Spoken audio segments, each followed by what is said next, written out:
नमस्कार।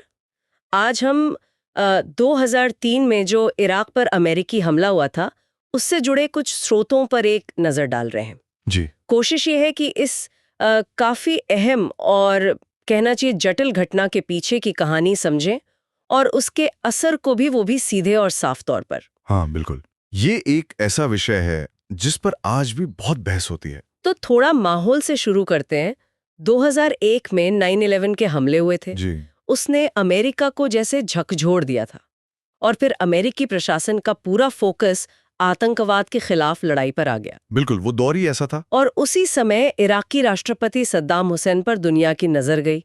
उन पर इल्जाम लगने शुरू हुए। हाँ, वो पहले से ही रडार पर थे, लेकिन 9/11 के बाद फोकस बहुत बढ़ गया। तो चलिए समझते हैं कि अमेरिका ने इस हमले के पीछे की वजहें क्या बताई। मतलब आधिकारिक तौर पर क्या कहा गया? मुख्य तौर पर 3 बातें थी। हाँ, पहला कि इराक के पास जनसंहार के हथियार हैं, यानी WMDs, और वो उन्हें छुपा रहा है। WMDs ये सबसे बड़ा पॉइंट था शायद। बिल्कुल। दूसरा ये कि वो अल-कायदा जैसे आतंकवादी गुटों की मदद कर रहा है, उन्हें पनाह दे रहा है। अच्छा। और तीसरा कि वो संयुक्त राष्ट्र सुरक्षा परिषद के जो प्रस्ताव थे निरस्त्रीकरण को लेकर, हाँ हाँ, उनका लगातार उल्लंघन कर रहा था। हथियार निरीक्षकों के साथ सहयोग नहीं कर रहा था। ठीक है। तो ये मुख्य कारण बताए गए। जी। और इसी आधार पर ये हमला, जिसे ऑपरेशन इराकी फ्रीडम कहा गया, वो 20 मार्च 2003 को शुरू हुआ। Operation Iraqi freedom. हाँ, इसमें अमेरिका तो था ही, साथ में यूके, ऑस्ट्रेलिया, पोलैंड, ये मुख्य सहयोगी देश थे। मकसद क्या था? मतलब घोषित तौर पर। घोषित मकसद तो साफ था, सद्दाम हुसैन की सरकार को हटाना और जो कथित WMDs थे, उन्हें ढूंढकर नष्ट करना। और शुरू में तो काफी तेजी से कामयाबी मिली है ना? हाँ, सैन्य नजरिए से देखें तो शुरुआत बहुत तेज थी। अप्रैल 2003 मतलब हमले के 1 महीने के अंदर ही बगदाद पर कब्जा हो गया था। अच्छा। सद्दाम हुसैन पकड़े गए दिसंबर 2003 में। छिपे हुए थे वो कुछ महीने। और फिर मुकदमा चला उन पे इराकी अदालत में और दिसंबर 2006 में फांसी दे दी गई। लेकिन यहीं पर कहानी में एक बड़ा मतलब ट्विस्ट आता है। बिल्कुल। वो WMDs जिनके नाम पर ये सब शुरू हुआ, उनका क्या हुआ? वही तो। असल बात यह है कि जमीनी हकीकत जब सामने आई सारी जांच के बाद, तो पता चला कि इराक के पास उस समय कोई एक्टिव WMD प्रोग्राम था ही नहीं। क्या बात करें, मतलब वो हथियार थे ही नहीं? नहीं, कम से कम उस रूप में नहीं जैसा बताया गया था। कोई चालू कार्यक्रम नहीं मिला। तो फिर? और यहीं से, इसी बिंदु से, इस पूरे युद्ध की बुनियाद पर, उसकी वैधता पर गंभीर सवाल उठने लगे पूरी दुनिया में। जाहिर है। WMDs का नाम मिलना एक बहुत बड़ा, आप कह सकते हैं, इंटेलिजेंस फेलियर माना गया और इसकी आलोचना भी खूब हुई। और इसके साथ एक और चीज हुई।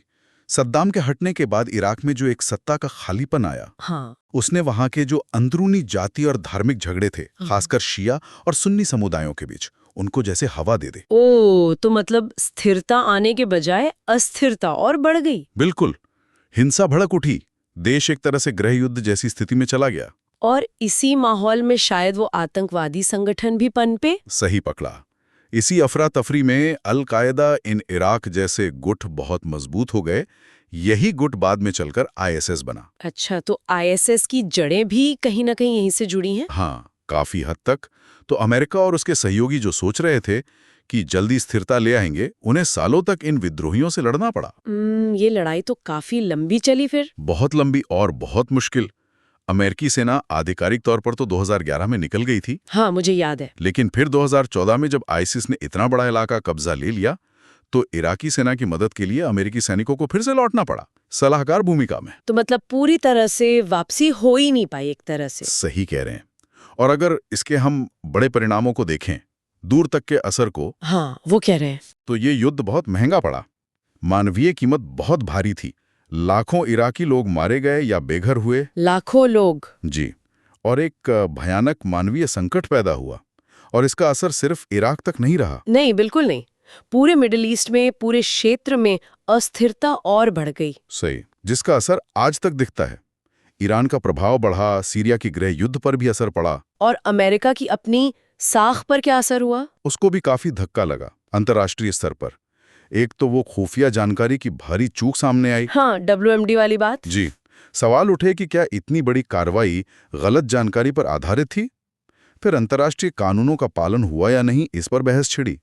हस्तक्षेप के असली इरादे क्या थे, ये भी सवाल उठे। तो अगर हम इस पूरी चर्चा को समेटें तो क्या कह सकते हैं, मतलब मुख्य बातें क्या निकल कर आती हैं? देखिए, सार यही है कि जिस मुख्य आधार पर यानी WMDs पर हमला किया गया, वो आधार ही गलत निकला। शुरुआती सैन्य जीत तो मिली, लेकिन उसके बाद देश सालों तक हिंसा, अस्थिरता और गहरे संकट में फंसा रहा। और इसकी मानवीय कीमत बहुत ज्यादा चुकानी पड़ी। बहुत ज्यादा। और इसके जो भू राजनीतिक नतीजे हुए, वो भी बहुत गंभीर और लंबे समय तक असर डालने वाले रहे। सही कहा। और ये वाकई सोचने पर मजबूर करता है कि किसी बाहरी दखल के बाद किसी देश में स्थिरता लाना कितना मुश्किल काम है, कितना पेचीदा है। बिल्कुल। और ये सवाल भी कि अंतर्राष्ट्रीय फैसलों में खुफिया जानकारी की भूमिका क्या होनी चाहिए, वो कितनी सटीक होनी चाहिए।